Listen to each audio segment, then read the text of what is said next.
Series called Projector that does UK-centric releases of all over the US.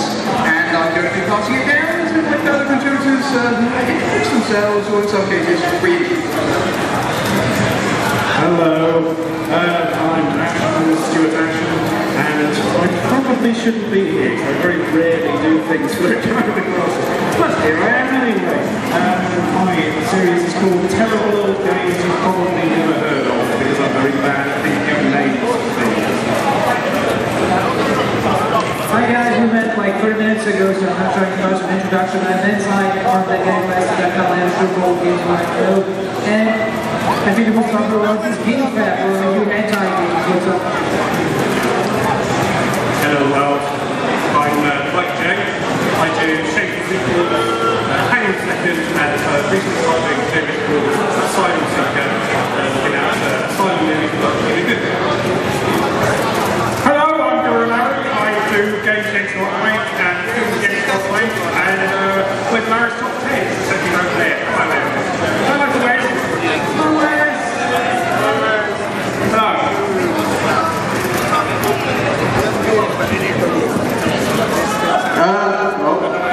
That one works very well. Okay, the way we're going to do this, basically, wow, this is very weird. I'm kind of excited about this. I've either got an adrenaline rush going on, or I'm about to shit myself. Anyway, basically, if you have a question to ask any of us, feel free to form a disorderly queue right around there, and we'll hand you a microphone, and we'll just pass down the mic to whoever wants to grab it or direct your question to answer. Pretty simple. So, got any questions? Line up over there.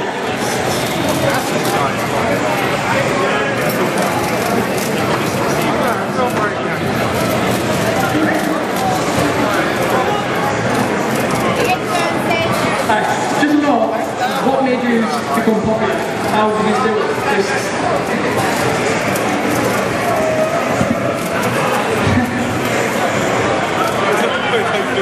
Alright, yeah, just what made you guys become popular? Did you do anything, like try to promote yourselves at all, or did it just happen like that? How did we become popular? That's an interesting question. Well, in my case, you just make a video about equilibrium that everyone hates it, and generally, that seems to work out about fun.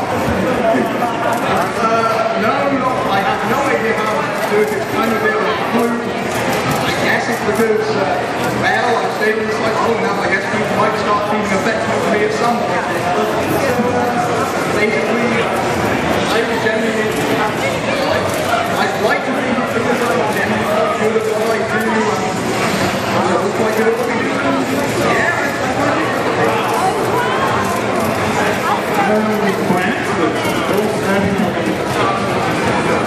What I like to think about when doing something like suddenly when these review conversations links share the fact that we will not technically true actually, I think it's a way to too slow.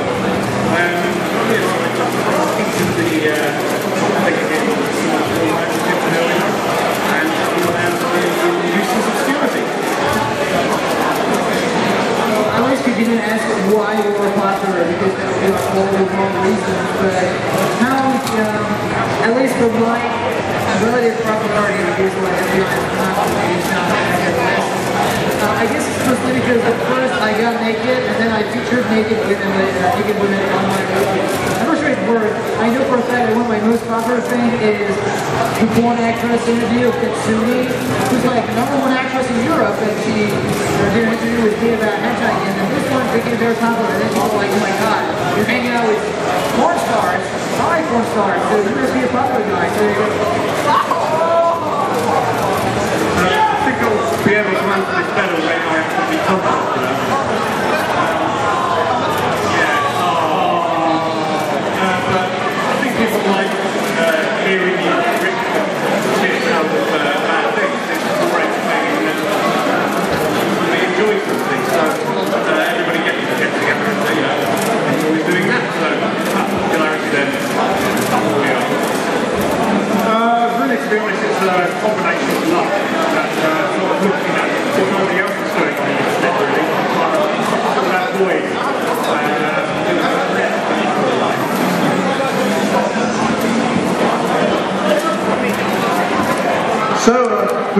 wants to come up? Anyone? Come on, don't be shy.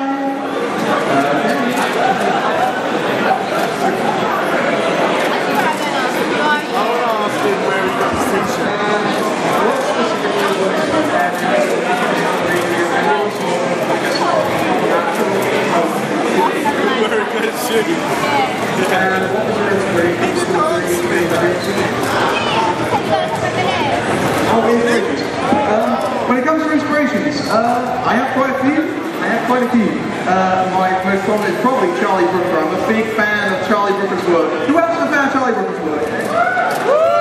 Yeah, he is pretty awesome, by experience. No, I've never actually met him. He's like a weird recluse, and very few people get to look behind the curtain of the universe. As for other inspirations, Jim Carrey, I'm a bit, as you can probably tell, I'm a bit manic with the facial expression kind of regions. I think I kind of adopted that from the childhood watching of Jim Carrey movies, basically. I'm a bit of a Harry Hill fan. I did try to integrate that in a lot of my earlier work, but that didn't really work out in any real sense, which was unfortunate. Yeah, those are generally my inspirations. I try and be...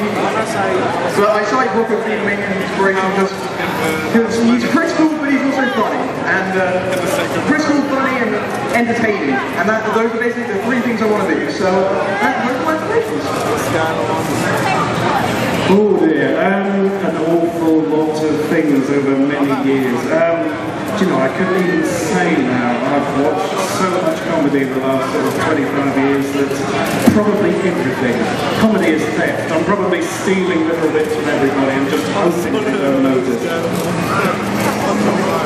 Well, there's no real debate here. One of my biggest inspirations, of course, the Angry Video Game Nerd, because he was very popular back in 2007 when I actually discovered it. And what a lot of people don't know is that one of the first thing I ever did video-wise, and the reason why I do it for an editing program was to do fan sub of the Angry Video Game Nerd that I was sharing with my friends. And it got to the point that at some point in the massacre.com, if there was a link to the EVGN the French side, because James really embraced the fact that he was going to be translated to French, and so it got more and more. So I really got down to know his reviews by the second. I knew everything because I was subtitling it, and then I was like, okay, you know what? I want to give this a shot because I know a lot of big websites are now hiring. Hiring kind of because I can get a salary per se. You know what I meant. So yeah, the Nerd is still the biggest in terms of formula, the pure formula of using the persona, presenting yourself, doing everything at home, showing a bit of your collection, good shots and editing. That's all kind of thing for my inspiration to do the reviews at least was the first year anniversary video back on the glasses. So I thought, fan of these guys' stuff. So I thought, yeah, I'd like a bit of that. And then ironically not been invited to it since, but maybe next year. Really quite a combination of things really. I was well, sort of sense of humour comes from the early Simpsons and this comic as well. It's like this sense of humour.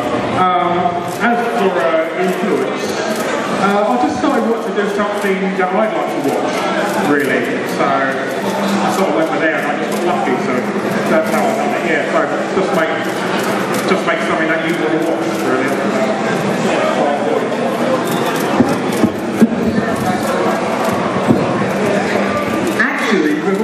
I was just thinking, we actually forgot one. I forgot one.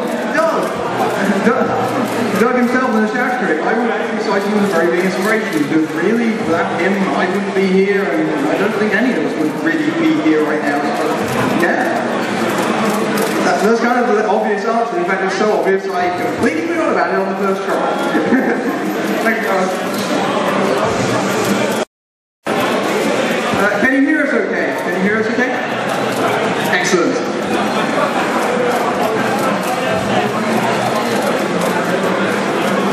Hello. I wanted to ask Phil Brain where did you get your t-shirt? When I got my t-shirts, funny story about the t-shirt, I was originally going to come here wearing a GameHeroes.com t-shirt, because I have one of those.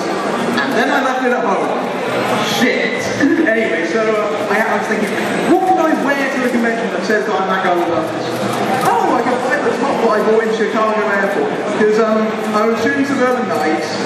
Well, actually, we shot Suburban Nights, and I was in the airport and I'm thinking, what can I buy as a souvenir that I'd actually use?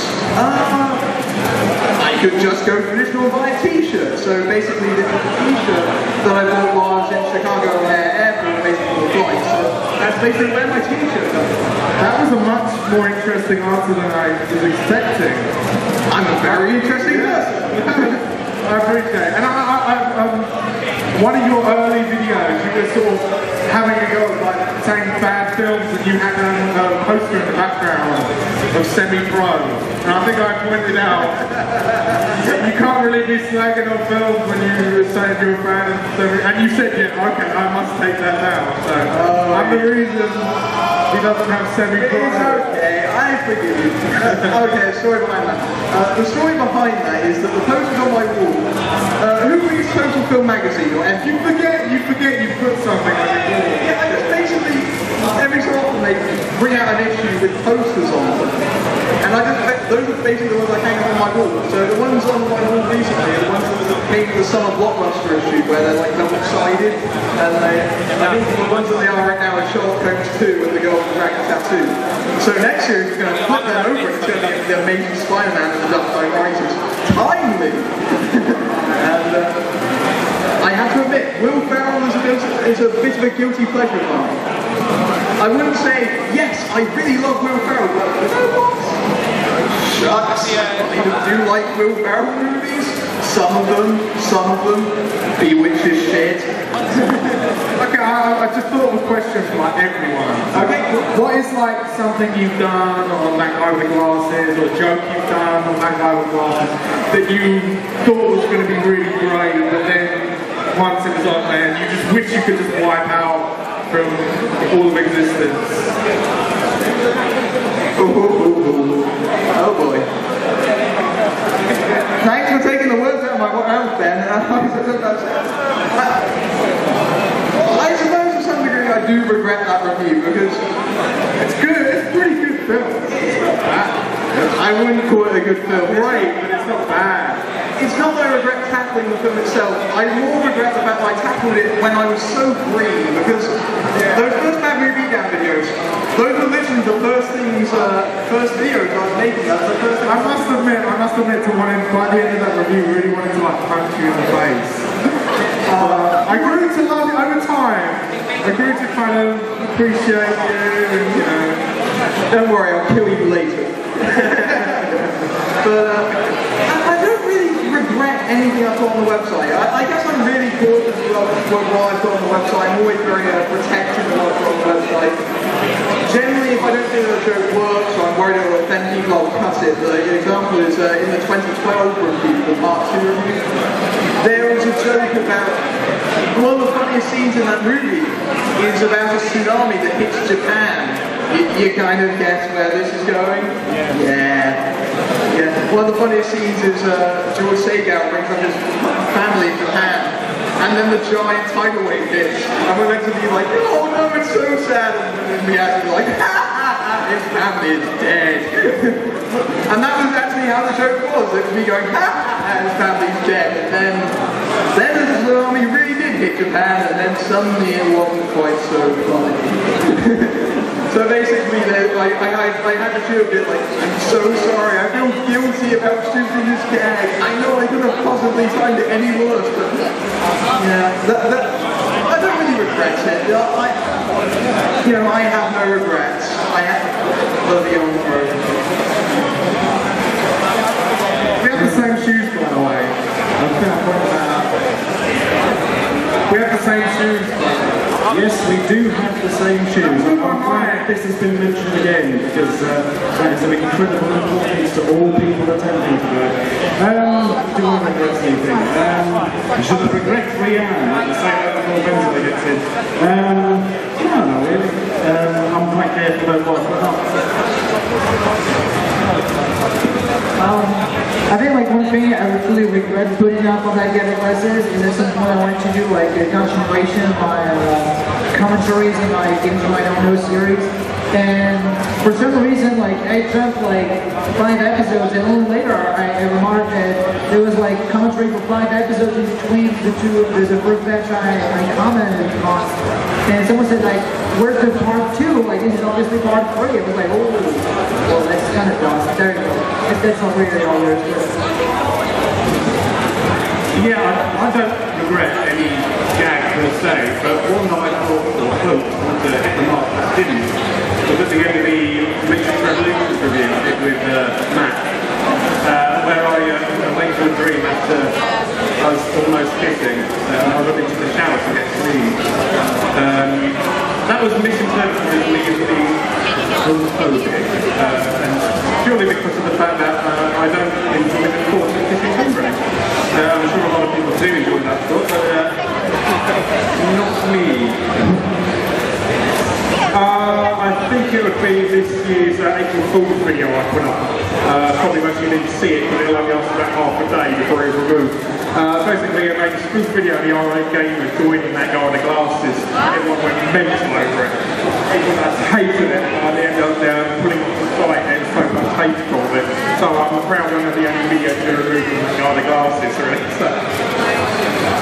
Got lots of good views though. I hope someone's got a positive question for them next. I feel like I brought it right down. It's okay, it's fine. Actually, now that I think about it, you know, I do regret exposing my chest in the Matrix Revolutions review. Although that said, it did get on TV tropes. I apparently have a bug of virility. I find a lot of regrets in general that don't involve the word exposing. That sort of it comes up a lot. What can we say? We're a very sexy bunch, aren't we, right, Gentai? Very sexy, aren't we? Sorry, I really can't hear a thing, so I just assumed that you said something very funny. Yeah, we are very sexy, actually. Yeah, we are. The thing is that they canceled my hentai panel, so I'm definitely not moving up for you guys. I'm sorry. No, I can make it for it. You got anything else? Anything else? I don't know. I don't know what we're done. Okay, go. Rest a little bit. Excellent.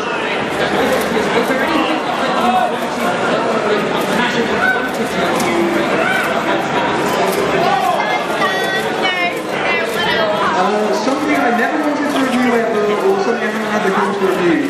The next series of Bad Movie Down is going to be made up of everything I haven't got around to in the last 3 series. One particular movie is Pauly Shore is Dead. That has been hanging around since, get this, the first series. I was like, you know what? I could do that another time. In terms of something I never ever want to review, I can't say I've been like, no, I'm never doing that ever. Okay, actually, I tell a lie. Twilight. It's such an easy target. Everyone has done that. Have you all been to the forum sections? Everyone and their mom has done a video review on Twilight. Every single one. Like, there is no more ground to cover. We have analyzed it to death.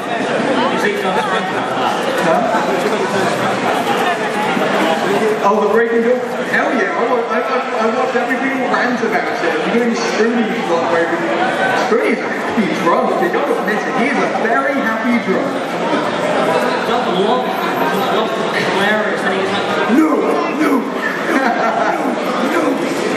Oh dear. Yeah. I've only seen the first one, and I can safely say it's the funniest comedy I've ever seen. Oh yeah, I do have something that I probably should review, but I don't think ever will. There was a Amiga game many years ago called Dangerous Streets. which was made to cash in on Street Fighter 2, and is almost completely unplayable. It's just a ridiculous mess, but it's so ridiculously bad that it comes across like something somebody's invented to be amusing.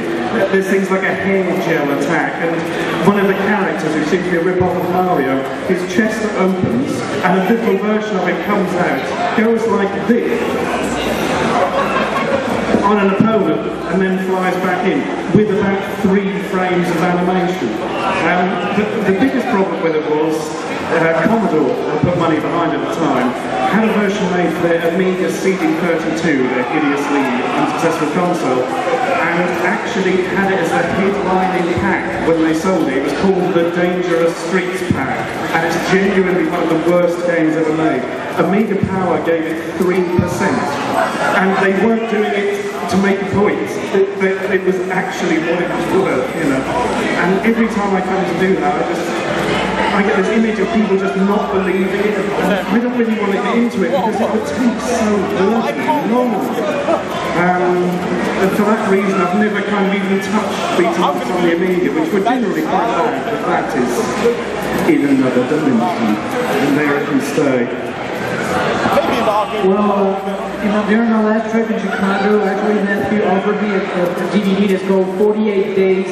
No, it's 48 weeks later after 28 days. It's literally called that, and if you look in the back of the DVD, it says like, the bombs are eating the car. And this quote is from nobody, and there's also like, George Romero, eat your heart out. Like, it's gonna be that good, right? You believe it. I guess you bought that for £1. Okay. So if it's a £1 DVD, so you can imagine how good it's gonna be. So, and since I've been like, I don't like the 28 release, like 28 days later, 28 weeks later. So I want to review like the 48 weeks later, after 28 days movie, and say it's the best of the trilogy. In other words, to go into an official sequel. But just to piss a few people off, if they aren't pissed enough about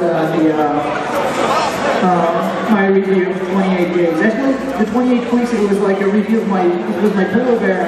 It was like reviewing the movie, saying that 28 weeks was amazing for all the wrong reasons. It was like, you know, like Escape from the Dodge Practical or whatever. I'm going to be really boring and say no.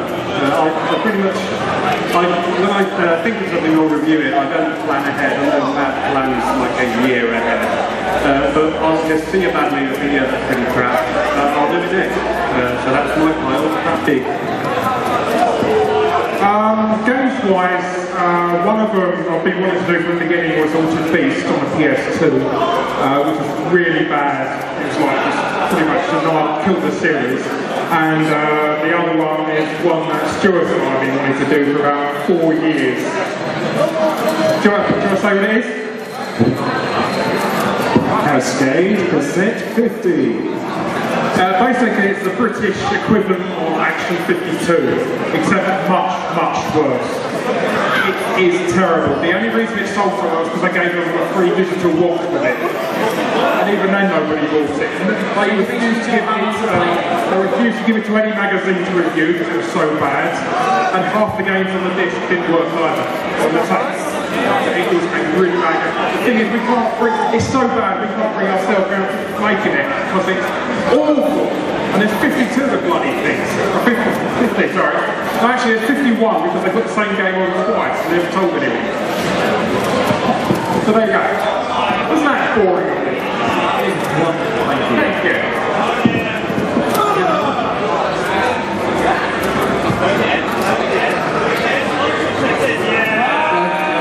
Hello?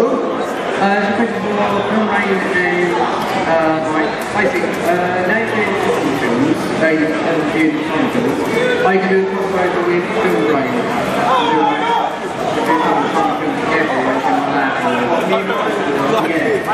We have crossed over this summer. We did the Matrix Revolutions. Oh, they're not on the Silence films. Oh, on the Silent films.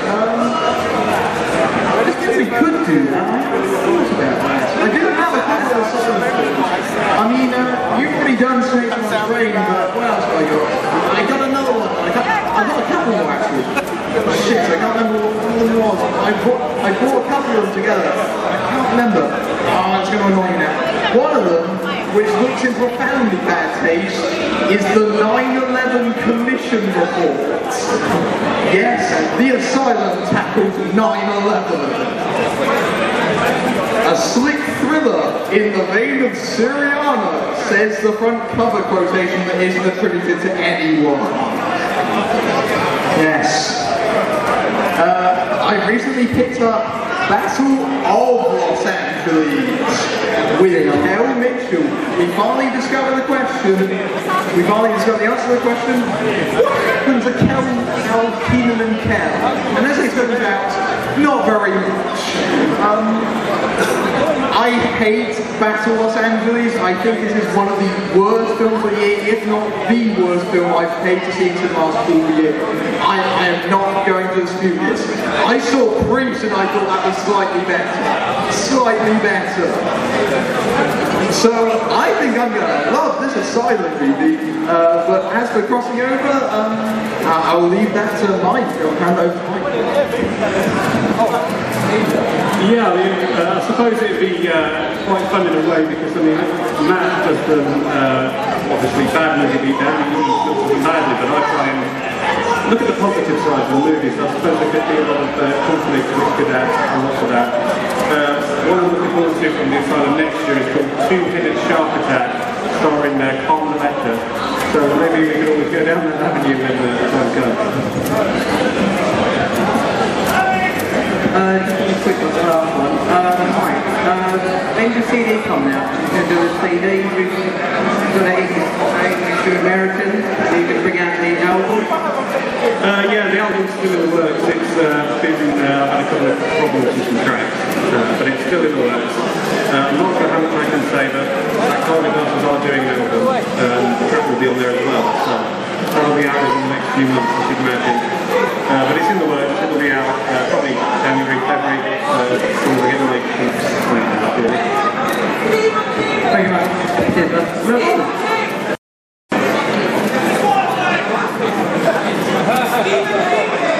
Hi guys, just a question. Are you going to do like an annual glasses kind of take on it? Because most usual brands have done crossover with it, but everyone else hasn't. Are you going to do something that's similar in the UK or Europe? Sorry? Are you going to do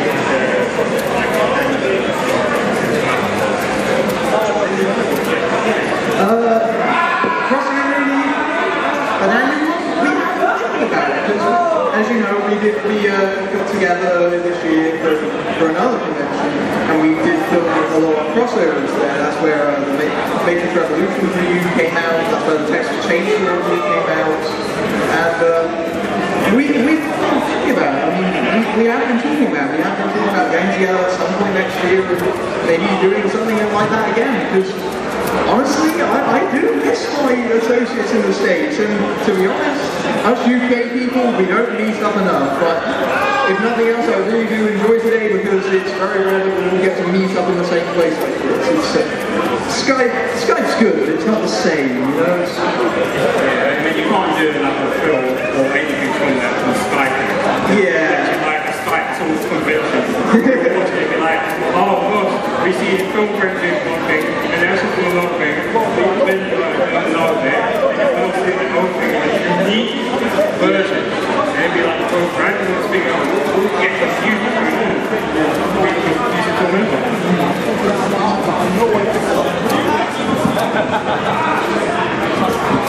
Yeah, I'm actually working on a script at the moment. I hope to get funding for to include all the UK people in that regard. It's not saying much of that at the moment, but everyone's probably going to be involved with it if there's funding for it. So maybe towards the end of the 2012, we'll have something.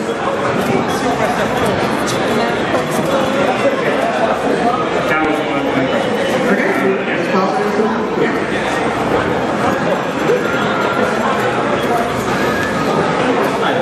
Just a quick question. Okay.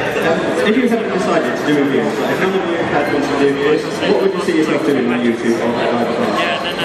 If I wasn't doing reviews, that's a good question.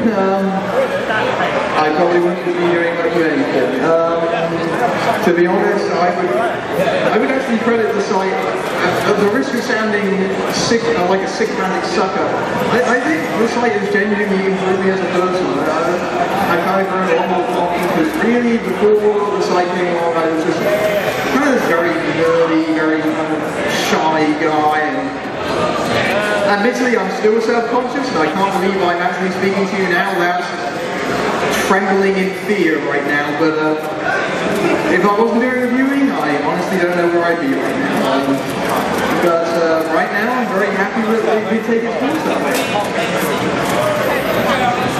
Blimey, if I wasn't reviewing things on YouTube, I would probably be starving. And very bored. That's a good question. I've been doing comedy stuff part-time and haven't enjoyed it as well, I think. What a boring answer. That was if you want to be dad, wasn't it? Sorry, Nicola. Alright, so for those of you who don't know, I actually train as a teacher, so, and actually, very recently I was offered the position to be like a part-time teacher for a whole year in a town nearby my place, so we'll be teaching English to French Catholic schoolgirls. I know, right? That would have been awesome, but actually, last week I was at a convention in France, and I met up with like some very, very cool producers, some of the most influential YouTube producers in France. We do like extraordinary web series, and we talked about so many projects that I had, and I actually called, I never do that, but I called like the Catholic, school board and said, I'm sorry, like, you're gonna have to find someone else in that position because I got tangled in exciting projects that sounds more exciting than teaching schoolgirls in a private environment. So, but yeah, I would be teaching French, I guess, mostly. I'd probably be a dustbin man. Well, if that didn't work out, well, my background's in writing, filmmaking, which I'm doing with what I'm doing with the reviews, but I'd like to do, see my name on the big screen, not just on the 14-inch monitors in people's bedrooms, really.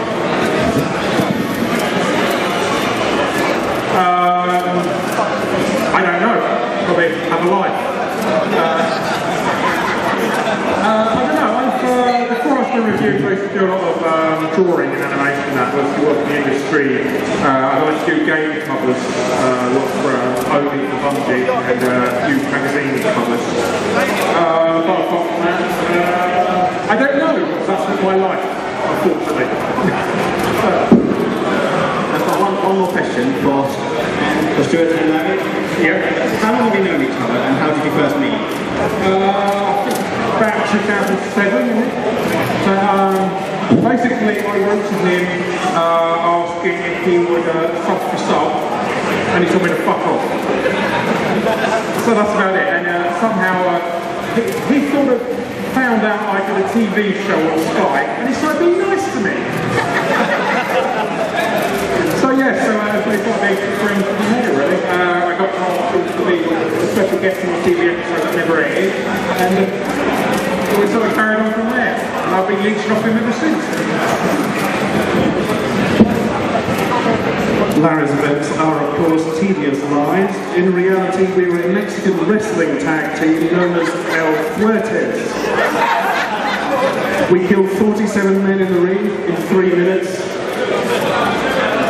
It was proven, it was on telly, and well, let's just say we ended up on YouTube as a penance. Thank you very much, guys.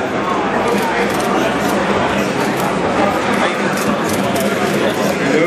Hello? What is the most painful thing you ever see or play? Just when you finish with it, you were like, what the fuck? A lot of movies I've been like, what the fuck? No! The most recent example was a movie called The Cavern. So there are like niches of cave diving flicks. If the A movie was The Descent and the B movie was The Cave, this direct-to-DVD movie called The Cavern would later, it is possibly one of the stupidest, most incompetent things I have ever sat through. But the biggest what the fuck moment was saved for the ending, where it turns out they're being hunted by a caveman who strips them naked. They wake up in a furry blanket. The caveman comes back, bashes one's head in, and then rapes the other. Hard cut into the credits mid-scene. And this is my actual reaction.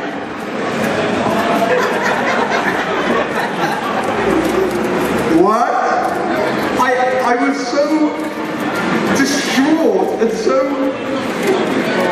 gaspingly horrified at such an idiotic piece of crap. The need to have the director's commentary, so I started listening to the director's commentary. That's sort of just thinking why he would do this. Turns out he's always been very brave. Turns out brave and stupidity have a very fine line. Ooh, hands up, have you seen a Sandra Bullock film called Premonition? Oh yeah, you know what I'm talking about. Yes, it's a really long dull film that doesn't make any sense, and the shocking twist at the end is she's pregnant. Just so shown, suddenly she's pregnant. But it has no bearing on what's gone before. Nothing's made any sense. The trailer actually gave away the only twist or idea in it. And it's as relevant as at the end of this panel, Film Brain standing up and going, I'm pregnant. It just doesn't follow on and makes no sense, and that was £8.50. Can I have the money back, please? Yes, Premonition. If you haven't seen that film, Sandra Bullock wakes up and it's a week later and her husband's dead. But then she wakes up the following morning and it's suddenly she's back in real time. So she's jumping back forward in time and she's like, I have to stop him from dying. It turns out what happens is the whole reason that he died is because she tried to stop him from dying. The whole film was fucking pointless. Sounds good too. Yes, brilliant. That was so worth watching. Oh well. I need to review that movie because that movie is wearing there's a great continuity error where one of Sandra Bullock's daughters runs into a glass window. She wakes up one day and she's got like cuts all over her face. And then it turns out, if you put the days in order, she's got the scars before she crashed into the window. Brilliant filmmaking. Okay, well, you might sound a bit like trolling, but I guess the first time I popped a Heavy Rain in my PS3, and I saw that I had to push a button just to get out of bed, I was like, what? And then I had to press a button just to wipe my butt with my channel. They're like, alright! And all throughout the game, I don't know if you played up to the point where you slice a pizza, you actually have to shake your and in the game you're like, there you go, your pizza is ready, kid. And then like when the kids begun to ask them like, it's not my fault, my brother died. And I was like trying to shake the wheel to just slap his face and nothing happened. It was like biggest letdown. So what the fuck anyway? 3 words, Baby Geniuses 2. What was that? Baby Geniuses. Oh, sorry, it's like Baby Jesus 2. When does this happen? Oh my god. I don't know, I'm pretty, since I grew up on sort of Monty Python and that, I'm not really phased by weird things. I don't know, I think the public information films I reviewed last year, sort of warning children of playing farmyards, and they're basically filming the most gruesome way children can die possible, like one of them drowning cow shit, for instance.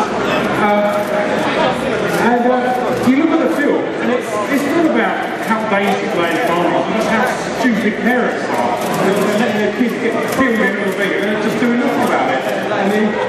And the other one was about dangerous supplying the train tracks for children in the 70s, and the whole thing was about some kid who had got the idea of holding the Olympic Games on train tracks. So each of them gets killed slowly and waiting out. They're playing chicken and sort of who can jump in from the train first. So there's loads and loads of gory deaths of children. It's like, how the hell is schools educated? It's a snuff film. Thank you. So, one last question for you, Larry. Are you going to do ESA and Apache? Yes, I'm going to be doing one, the next film I'm going to do is one called Building Sites Bites. Because I have seen that the US ESA are really funny, like on the movies and everything.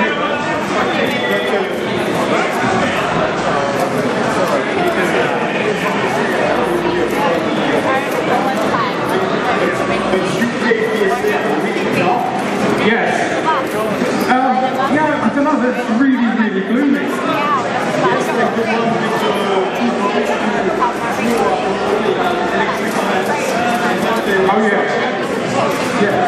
Yeah, it's not PSA, just stupid kids. It is frightening. I think there's sort of shock treatment really, to try and shock children into sort of doing these things. And they're just mad. Yeah, with the kids who just say. Yeah, exactly.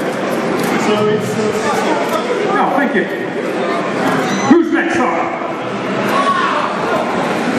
Watch it. Hi there. First of all, I am under very strict instructions from Dr. Gonzo, Room and the cat to say hello to you all. Hello? I've got a podcast with him. I know Gonzo well. I know him well. I know Gonzo well. Bloody nice bloke. He's a nutter. Second of all, what's the piece of work you put up on the internet that you are most proud of?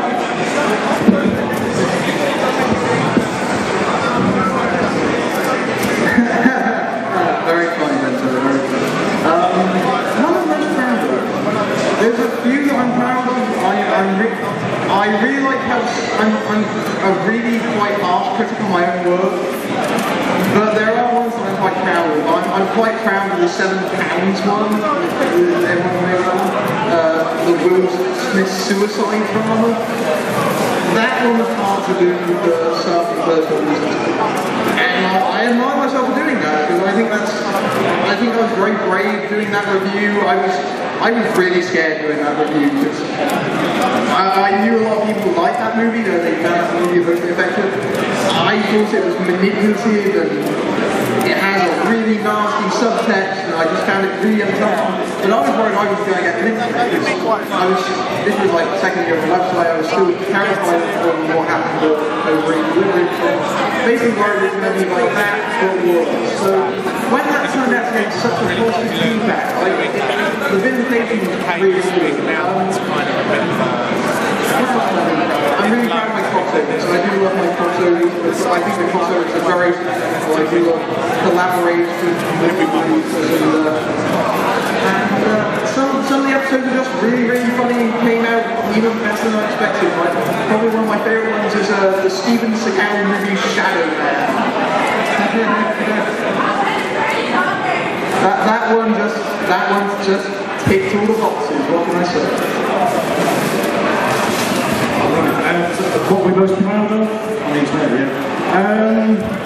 I would go for Ash's Tech Dump for me, I think, because it was such a nice bringing together of a lot of people, and without really much money in the scheme of things, we managed to make something that not only looked very professional, but was quite tightly written, I think, and managed to do everything we set out to do, which is so rare in any sort of entertainment and any sort of media product.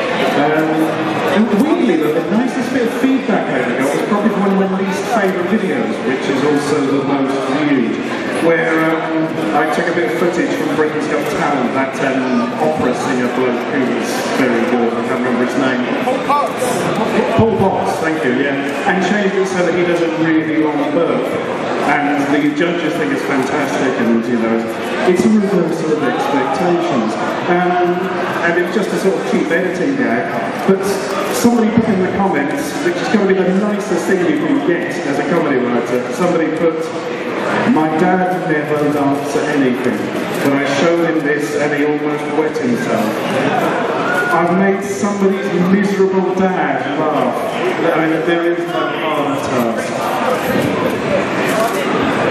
I gotta say, it shouldn't really count, but at some point I remember like Lord Cat was putting up the video and he needed me like to have just my shirt like circling around my head to very stupid music. So I put like Cotton Eye Joe shirtless, and I had a blank paper, and I thought, you know what, if I just write "I'm gay" on this paper, on this piece of paper, it's not really going to show you with a camera and all that. So I added the text on post, but it was terrible, right?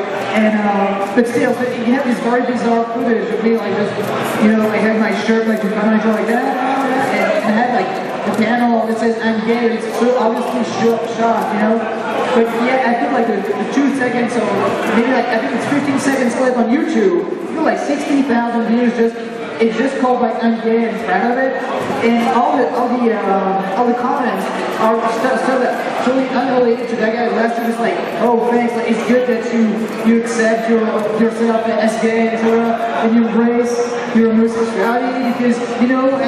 And you have like all these pieces of story, and people are like, "Well, in my area, if I would do that, I'd get shot, you know, because I live in a country where it's illegal." I'm like, wow.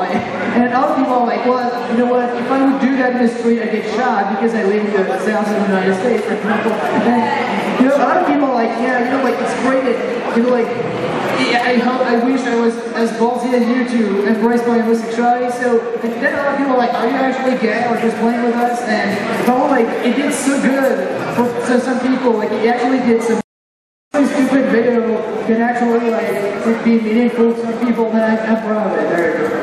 So if he can say it, then we can as well. I'm pretty proud of everything that I do. If I don't like something when I finish it, I won't release it because I don't like it, then other people probably won't. But the one I'm most proud of is English to America, I think, at least the music video earlier this year. Because it made headline news in Italy for some reason. So I can just imagine the whole nation of Italy sort of looking at their equivalent of the sun, I think it is, and saying, "Oh, look at the crazy Englishman." But I think not quite as bad as Italian. So yeah, that's probably more proud of the moment. What am I most proud of? I'm proud I've had the naked photos of me posted on the internet so far. I don't know, I think I've been pretty crap this year with content, so I'm a bit ashamed about that. So not as good as last year. But what it was around is sort of introducing the world that there's other games outside American sound or any games. Like doing sort of obscure games or anything. So because the world's pretty much internet videos for mostly any games. So I've only put down 6 really. 4 buyouts from people. So that's about it really. I'm a bit sad.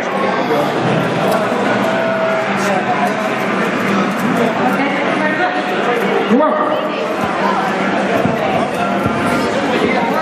Well, just at the back of Larry's thing there, the best YouTube comment I ever read just said, "There was only ever one game released for the NES. It was Action 52 and it was released in 2008. And that did just sum up the whole sort of ethos of what was going on with game videos at that time. It was all about that. So it was nice for some diversity to come in. Hi, one of the things that I've noticed has really split the fan base on that side of the glasses is putting like storylines in your reviews and things like that. So I was wondering what your thoughts were on like putting like little storylines in your reviews, like a big Carl and Spoonie do all the time with like Black and Spoonie and all that. I was wondering what your thoughts were on things like that. There's 2 reasons why I haven't done storylines. The first is I'm a Larry alone. I mostly shoot on my own, so basically no crew, and it's not even shoestring budget, it's strawberry shoelaces. That's how much the budget extends to. So basically I have no feasible way of putting on a storyline in the first place. The other thing is that in my earlier videos I was quite wacky and over the top, and occasionally I have a throwaway sketch and people didn't like those. So yeah, that's kind of, I'm not against people doing them, it depends on how well they've executed them. I quite enjoy some of the story arcs, they allow the computers to get creative. If anything, I'd like to see some of the computers get more creative. I'd like to see more standalone films, more short films, or just things like that. Some more original content just to diversify things, shake things up. That's my opinion on it. Ooh, storylines. No, not something I generally use. The thing is with scripted comedy, I think you have to write it very tight, which doesn't fit in very well with the main ethos of my stuff, which at the moment is nearly all improvised. Also, I need a very precise idea of where I'm starting and where I'm going. I'll sometimes do a little thing like that thing I did last Christmas with the silver skull and all this sort of nonsense, which was a throwaway character I keep bringing back. People seem to like it, despite the fact the whole point is it's not funny. I don't know if that's some weird meta joke, but no, it's not something I can see myself doing with my stuff as it stands. Well, the thing with the storyline with any review is that you're already talking about following a storyline for most of what that guy last said. I don't do linear reviews, but most of them are linear on the site. And so when you're following a linear story about, and the guy that's hosting it already has a linear story, like it extends on like 3 or 4 episodes about like his evil twin that comes in, takes over, and all that. I think it's very cool, but the problem is that I don't know how people keep track of that. Like, at some point, like, I was talking to Tara, who I love, but at some point we were talking, I was like, oh, really? Like, that wasn't your show? I was like, yeah, you didn't watch my 3-parter about the girl who died and lives in my gun now? It's like a fairy? And I was like, dude, it's like, but that's like 1 season ago. Like, now it's the Terminator Mecha Kara. I was like, okay. And to me, like, you know, like, I didn't know how people keep track. Obviously, they keep track of it because the car is very popular.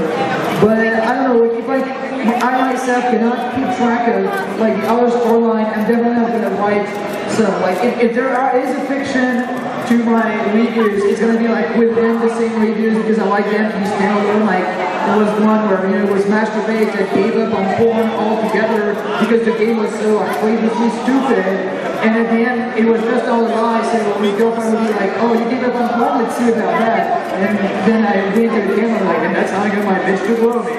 But, you know, that's the most fictional that I got in my reviews. You know, I really get a little that's not for you to know. I think a lot of the guys on that Golden Glasses have backgrounds in filmmaking, so if you're doing a video that's got 20, 30, 40,000 views, and it's just a review and not really original content, then you're going to sort of take a chance for the audience and give you something that you want to get from it. But you have to sort of find the balance and that it doesn't get in the way of the actual review. So if someone's skipping what you spent a week making just to get to the review, then that's probably more hindrance than it is help. So, but I've done a few reviews that like some pages get in the way. First of all, I'd just like to congratulate you on being the first ever cosplayer of Bennett Sage. Storylines are a bit odd for me. I'm sort of against them somewhat because they sort of branch out from the main character of what you are personally. They sort of dilute the character. And also I feel they do sort of put away a new audience. If you jump into a story halfway through, it would alienate new audience. So I try to avoid any sort of ongoing arc, rather do one-offs. And sort of the video should be about the presenters themselves rather than all these other side characters who start sort of mothering up what's supposed to be. And it's a review as well. It's not a comedy show, it's not a sketch show. I mean, when you start putting sketches in, sketches when it's a review, it's not a review anymore, really. So I don't personally do it. I mean, I congratulate the people who do it, but I avoid it personally.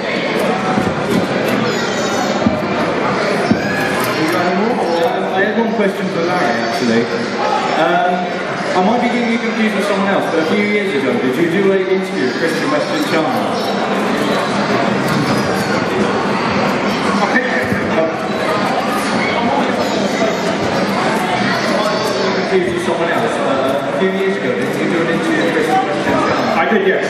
Chris Chan, yes. How did that come about? Basically, do you know of a troll called Jack Thaddeus? Well, it's basically through him, he become friends with the guy, and he persuaded Chris to sort of do. I kept writing to Chris ages over and over again, and he kept ignoring my emails. And somebody hacked into his YouTube account and pretended to be him. And they found, they thought it'd be quite legitimate to actually interview with me. So after they persuaded Chris, it would be a my honour to interview him. He actually reluctantly done it. He did watch all the videos. The only thing he didn't like was the fact that he's a bomb sculpting. I remember reading somewhere that he didn't like that. That's the only thing. That's why I got the Transformers thing from the last video. So yeah, the original video was about an hour long, and it's still talks to us, basically. It's basically trying to interview somebody who keeps doing one question answers, really. And he kept himself around a little big panic all the time, so I just kept that out. But he didn't want to do any more because he was stressed, and he was tired, so I didn't want to do any follow-ups. To be fair, I've seen how people read online, I can imagine why you're stressed. Yeah. So yeah, That's all for me. Okay, I think I'll be the I hope you enjoyed it. I guess we're going to have to wrap it up now, but I'd just like to end on the late breaking announcement: I'm pregnant.